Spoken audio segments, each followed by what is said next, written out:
Last week, scientists mapped one of the last truly unexplored parts of the solar system, the Earth's ocean floor. Until now, believe it or not, 80% of the seafloor had gone uncharted. That means that more than half of the Earth's topography was a mystery to us. In fact, we knew more about the topography of Mars in 100 times greater detail than much of our own planet. But that's all changing with a groundbreaking new study released in the journal Science. Buried under thousands of meters of water and sediments, the ocean floor defies optical and radar-based exploration. In the past, we've studied it using sonar, which maps the seafloor by tracking echoes as they bounce back up to us. But this has to be done by boats slowly skimming over tiny areas, and it takes forever. In the 1990s, a new method emerged called radar altimetry. Here, a satellite takes radar measurements of the ocean's surface, which, despite what you might think, isn't actually flat. It's covered in bumps and dips that mimic the topography of the ocean's floor. This is because the gravitational force of the seafloor varies slightly depending on its features. Formations like huge underwater mountains exert slightly more gravitation, which draws more molecules of water around it.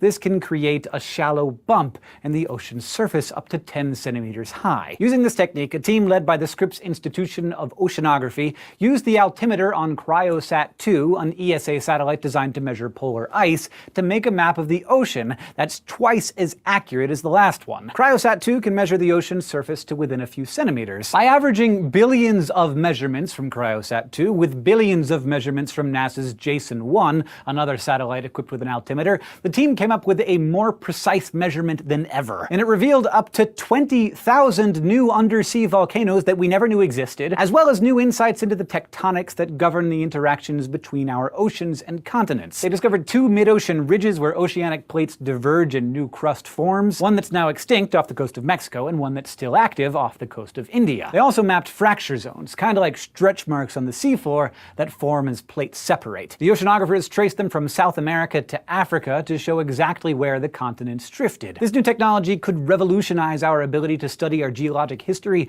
as well as our understanding of how Earth works today. And also, we just discovered like 80% of our planet. Now looking up instead of down, have you ever wondered